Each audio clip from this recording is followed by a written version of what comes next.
You're listening to Battling Opioids, the podcast.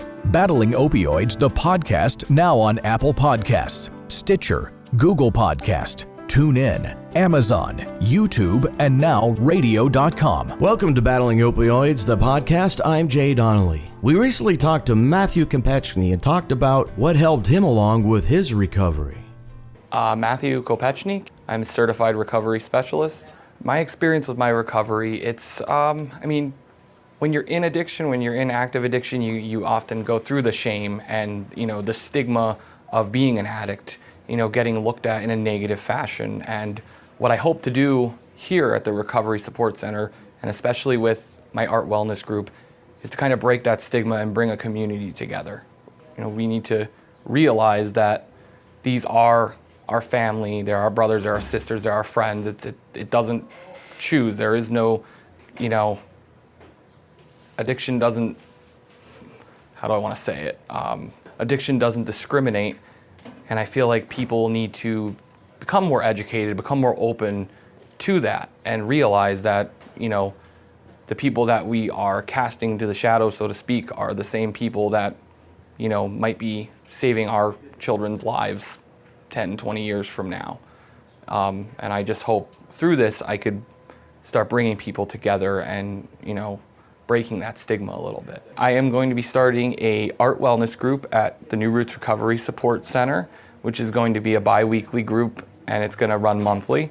It's going to be a art wellness group where not only can members come and learn some art basics, but it's going to have a therapeutic and holistic aspect to it as well. I find that art helped me, especially early in my recovery, as more of an escape and a positive release. It led me to develop and hone more talents and skills in that aspect. And it was also just something positive that I could do for myself and others.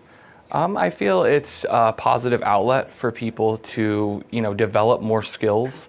I tell people all the time that there might be things you're good at that you don't know about while you're, in active addiction.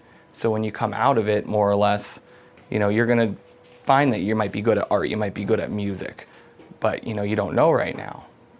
Well, the arts and music program, I believe that, I tell people all the time that there might be some skills and some activities that they are good at, but they're not honing those skills while they're in active addiction. They might be good at art, they might be good at music, they might be good at crafts. It's something I discovered when I entered recovery, that I was really good at art. So now today, I'm able to pass that along to others. I have a direction that I would like to see it go in. I want to, make it recovery based, but what I'm going to do is I'm going to take some of the more basic pieces that I know how to do and, obviously show our members, but when you're done with it, it looks like a more advanced piece when you're finished with it. So that's why I say advanced, beginners and advanced, because when you're finished with it, you're like, wow, like I really drew that and it looks great. For future reference, if the members don't want to take their artwork home and hang it up, we might be looking to hang it up here somewhere in the center so that, people could view it and it could be a part of the center. I would consider it in conjunction with everything else. It's, just one step of many. Recovery starts with a call. Call 1-800-662-HELP or visit battlingopioids.org. It doesn't take long to become addicted to opioids. 13 Pennsylvanians die from them every day.